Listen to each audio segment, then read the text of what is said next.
Salut les refs, les sistas, j'espère que vous allez bien. On se retrouve pour une nouvelle vidéo sur l'univers de Boruto et il est l'heure de parler du résumé complet du chapitre 3 de Boruto To Blue Vortex, intitulé Uzuiko. Et c'est juste incroyable. Alors avant de essayer de débriefer un tout petit peu par rapport à ce résumé, d'ailleurs le chapitre sort officiellement sur Manga Plus by Shueisha demain, donc je compte sur vous pour faire exploser les lectures. En tout cas moi je serai présent.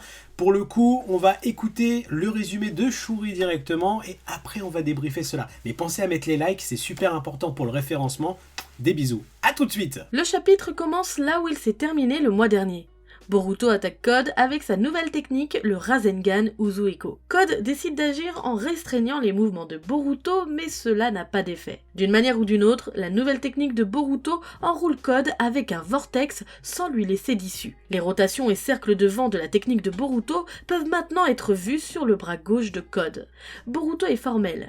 Il nargue son ennemi avec un « je t'ai dit que c'était simple de te tuer ». Boruto donne à Code un dernier avertissement. Si tu ne me conduis pas auprès de Jubi, alors tu mourras ici. Code éclate de rire face à l'orgueil et la confiance en soi de son ennemi. Code s'approche de Boruto avec l'intention de le tuer, mais le manque de peu. Boruto se téléporte derrière lui et Code rate encore et encore ses attaques. Code commence à paniquer vis-à-vis de la domination flagrante de Boruto. Il ne comprend pas ce qu'il se passe.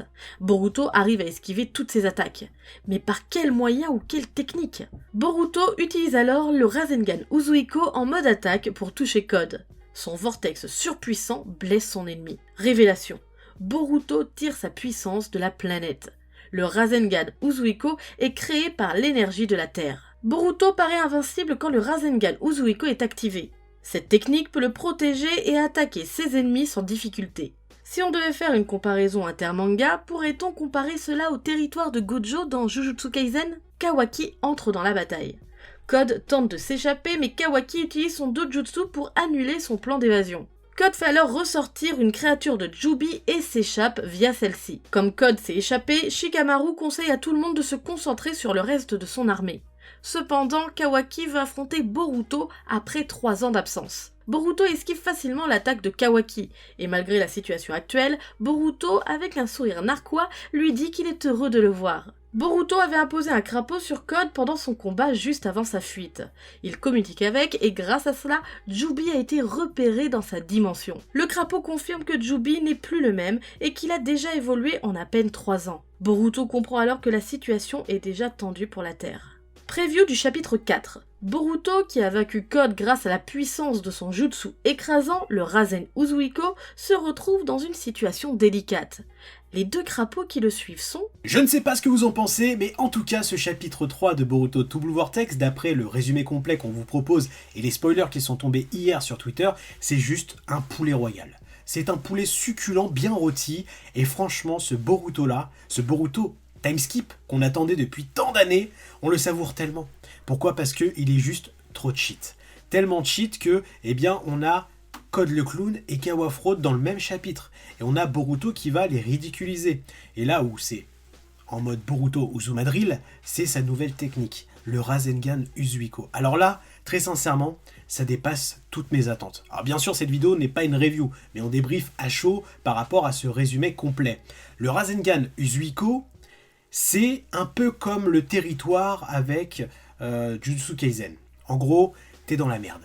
Et c'est là où c'est excellent parce que c'est à la fois une attaque, un jutsu ou un shinjutsu plus précisément, qui fait que quand tu es emprisonné dans le Rasengan Uzuiko, tant que la rotation de la Terre ne s'arrête pas, eh ben tu continues à tourner comme si t'étais ivre, comme si t'étais... Tu vois, quand tu tournes sur toi-même et qu'après t'as l'impression que tu vas tomber, eh ben c'est exactement l'effet que donne le Rasengan Uzuiko, l'état d'ivresse absolue. Et ça c'est ouf, parce que en fait, on pourrait se dire, ouais c'est juste un Rasengan Uzuiko, et donc un Rasengan amélioré, mais c'est pas le cas. C'est la technique originelle, et ça j'en suis sûr, même si c'est pas révélé, de Shibai Otsutsuki. Pourquoi? Parce qu'on avait une planche avec Shibai avec des effets de rotation autour de lui, et ça ressemble étrangement au Rasengan Uzuiko. Pour moi, c'est juste une masterclass. Le Rasengan Uzuiko tire sa puissance de la planète Terre. Boruto est seul contre tous, mais il a la planète avec lui. Est-ce qu'on se rend compte de cette dinguerie? Le Rasengan Uzuiko, franchement Kishimoto, t'es vraiment un goth. Le deuxième point important de ce chapitre, c'est le retour potentiel de Kashin Koji dès le prochain chapitre. En tout cas, c'est confirmé, Boruto a une relation avec Kashin Koji. Alors quand je dis une relation, c'est maître-élève. Et ça, c'est totalement ouf, parce que je vous l'avais prédit il y a plus de 2 ans sur la chaîne. Et ceux et celles qui me suivent depuis le début, vous le savez très bien, je vous l'avais dit, qu'il allait avoir ce symbolisme, ce côté que Jiraiya aurait entraîné spirituellement 3 générations de Uzumaki, je dirais même Uzumadrill. Pourquoi ? Parce que Kashin Koji fait ce lien avec Jiraiya Naruto, Minato Jiraiya. Et là on a Kashin Koji qui a appris, qui a perfectionné le Rasengan pour Boruto. Et ça c'est une certitude. Et derrière on a Boruto qui utilise les crapauds de Kashin Koji. Et là, vous n'allez pas me dire qu'il a appris tout seul. C'est impossible, puisque ces crapauds-là ne viennent pas du mont Myoboku. Mais vous le savez.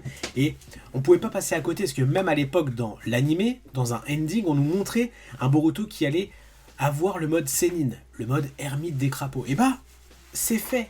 C'est chose faite. Et ça, je suis très content, parce qu'on peut se dire que, potentiellement, dans le meilleur des mondes, Boruto a eu 2 maîtres, Sasuke et Kashin Koji, et ça, pendant ces 3 ans. Soit malheureusement, on a eu une première année où on a Boruto qui a subi l'entraînement avec Sasuke et que malheureusement ils ont été séparés pour les 2 autres années. Est-ce qu'il est blessé, est-ce qu'il est mort, ça on verra avec le temps. Mais je pense plus qu'il n'est pas mort parce que ça serait... Il n'y aurait ni queue ni tête que Kishimoto fasse ça dans un flashback. Et par la suite, pendant 2 ans, et ça explique pourquoi en fait il y a eu une telle montée en compétences de Boruto, il a eu l'entraînement avec Kashin Koji. Vous avez vu à quel point Kashin Koji a un petit peu mis en déroute à l'époque Ishiki Otsutsuki, et ce qui laisse comprendre pourquoi Boruto est en mode Uzumadrill, boucle du 93, dégradé, fâché comme jamais. Et c'est là où c'est cool. Pourquoi ? Parce que on voit que Code le Clown et Kawa Fraud, pendant que Kawa Fraud était en train de se taper Tsumire et ses meilleurs ramen à Konoha, Boruto, il était dans la pègre et il était en train de faire tout son maximum pour être le plus puissant possible par rapport à ses visions potentielles et à sa recherche de Jubi. Et d'ailleurs, on y vient, le 3e point, Jubi de l'ère Boruto. En 3 ans, il a totalement changé de forme et se rapproche de plus en plus de cette silhouette qu'on avait eue à l'époque de Code qui parle à Ishiki, du dieu Jogan. Et je vous le dis, il faut bien retenir ça parce que pour moi, si on a ce Boruto fâché colère, boucle du 93 dégradé comme Jaja, c'est que il sait très bien que ce Jubi là, si jamais il vient à sa forme finale, à sa forme humanoïde, la Terre est fichue. En tout cas, il a vu un futur où ça se passe très mal. Et c'est pour ça que, à côté, Code le Clown et Kawa Fraud, c'est pas ses priorités. Mais on va revenir sur le point numéro 4. Et ça, c'est le point à bien retenir pour la suite. La faiblesse de Boruto. Ça fait 3 chapitres qu'on voit un Boruto qui est en mode sérieux, déterminé, en mode pression, sauf à un moment, il change. Il voit Himawari depuis ses 3 ans, c'était la première fois qu'il croise son regard, et on a le regard doux de Boruto qui revient. Et ça, si Kawa Fraud ou Code le Clown détectent que c'est la faiblesse ultime de Boruto, j'ai peur de repenser à cette première phrase du chapitre 1 ou épisode 1 de Boruto. Kawaki, je ne pensais pas que tu en arriverais jusque-là. Ça fait peur. Ça fait peur. Je vous le cache pas, ça fait peur, mais en tout cas, ce chapitre, c'est full baston dans sa priorité.